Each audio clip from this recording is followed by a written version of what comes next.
This has long been one of my favorite Shakespeare plays. I have no idea why, because while it isn't considered one of the lesser plays in Shakespeare's canon, it's a play which is extremely difficult, it's complex. It was not produced for almost 300 years after it was originally produced in 1604 because the audiences couldn't quite determine what it was. It simply is what we would call today a black comedy. It's a play that is ultimately very, very serious in its intent and in the world, but it approaches it with a really outrageous sense of humor because the characters are doing outrageous things.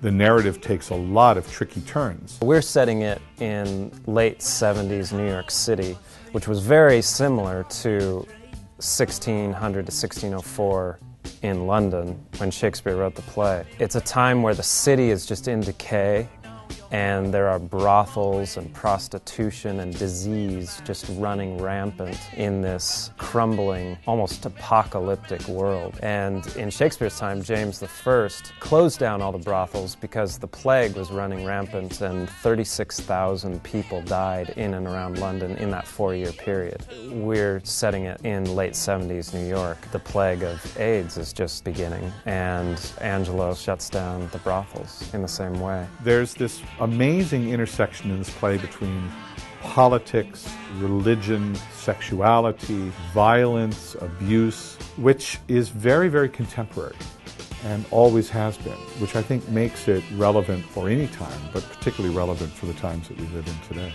Most of the people around the table weren't even born in the 70s. It's all sort of ancient history, and it sounds bleak and seedy and, sordid and all this stuff, as it was, but it was also fun. It was really kind of a really fun time. When Bob first told me that he wanted to do this in the 70s, it just kind of instantly opened up a whole world of imagination for me. For American audiences, it just seemed like a way to make the story immediately accessible. I think the key to a contemporary production of Shakespeare is really the collaboration with the designers. And the trick is to both accommodate absolutely Shakespeare's vision, although that's quite debatable. You have to remember that over 400 years have gone by, and the director's collaboration, the designer's collaboration, the actor's collaboration with Shakespeare becomes essential.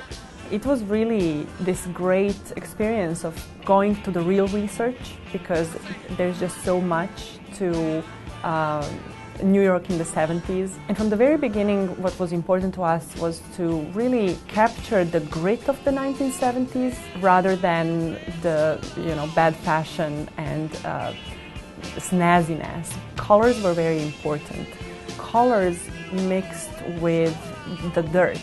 So I was really gravitating towards acidic colors like yellows and greens, and then mix them with the non-colors like grays and blacks. We really wanted to focus on the darkness. When you walk around Times Square, well, now it's been kind of homogenized, but peep shows and bordellos and bars, and there's kind of a drug scene that's there, but then there's also the police precinct, and there's a Catholic rectory, all right there in a 1-block radius in New York. One of the wonderful things about working with Bob is that he always wants to make Shakespeare very immediate to the audience. So when he said that he wanted to set it in that, I immediately became very excited and knew that the audience would be able to really relate to the look and feel of the show.